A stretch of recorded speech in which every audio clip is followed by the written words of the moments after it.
शहरनामा में आज की रंग बिरंगी दुनिया की कुछ खबरें। टोक्यो। एक रोबोट को अपनी मानवीय समानता बढ़ाने के लिए चुटकुलों पर हंसना सिखाया जा रहा है। जापान में क्योटो विश्वविद्यालय के शोधकर्ता कृत्रिम बुद्धिमत्ता का उपयोग रोबोट को उपयुक्त हंसी को पहचानने और हंसी और ऊंची चीख के बीच अंतर करने के लिए ट्रेनिंग दी जा रही है। Frontiers in robotics and I journal में प्रकाशित एक अध्ययन में शोधकर्ताओं का कहना है कि एरिका नामक रोबोट के साथ काम कर रहे हैं ताकि रोबो के साथ बातचीत को और भी अधिक नेचुरल बनाया जा सके।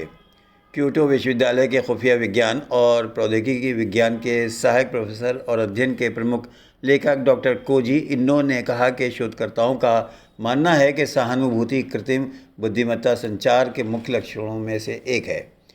उनके अनुसार जब सही जवाब देने के अलावा बातचीत के कई आयाम होते हैं, इसलिए वैज्ञानिकों ने फैसला किया है कि रोबोट के उपयोगकर्ता के साथ सहानुभूति रखने का एक तरीका हंसी का आदान प्रदान करना हो सकता है, जब आप चैटबॉट के साथ नहीं कर सकते। शोधकर्ताओं ने हंसी की पहचान करने में मदद करने के लिए एक साझा हंसी मॉडल बनाने के लिए कृत्रिम बुद्धि का उपयोग किया है और ये तय किया है कि हंसना है और इस अवसर पर कहाँ पर हंसी कौन सी उपयुक्त होगी। प्रशिक्षण में एरिका और वास्तविक लोगों के बीच से 2-3 मिनट की बातचीत के 4 दौर शामिल किए गए हैं। एक ऐसा ऐप जो इंसानी आवाज़ से शरीर में ख़तरनाक बीमारियों का पता लगा सकता है। वाशिंगटन। शोधकर्ता मानव आवाज़ों का एक डेटाबेस बना रहे हैं जिसका उपयोग वे कृत्रिम बुद्धिमत्ता आधारित उपकरणों के माध्यम से ख़तरनाक बीमारियों के निदान में मदद के लिए कर सकता है।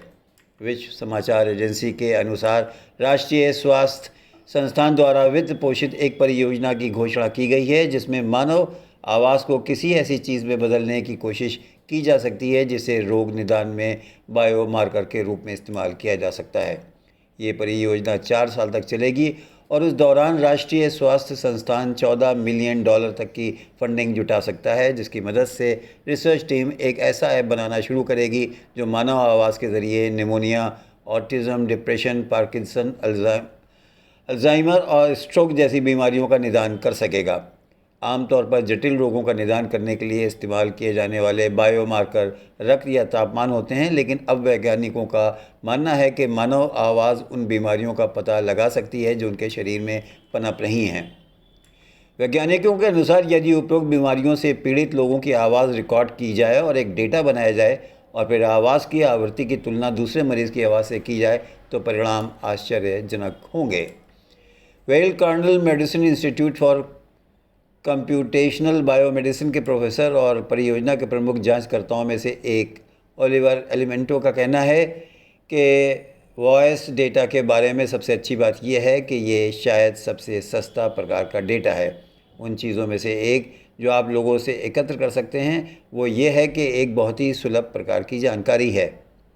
इसी तरह यूएसएफ हेल्थ के एक ऑटोलोगोलॉजिस्ट और अन्य प्रमुख अन्वेषक येल बेंसन का दावा है कि पिछले कुछ वर्षों के अध्ययनों ने पुष्टि की है कि मानव आवाज़ रोग के निदान में मदद करने में प्रभावी है, लेकिन ये सिर्फ शुरुआत है जिसमें बहुत काम करना बाकी है।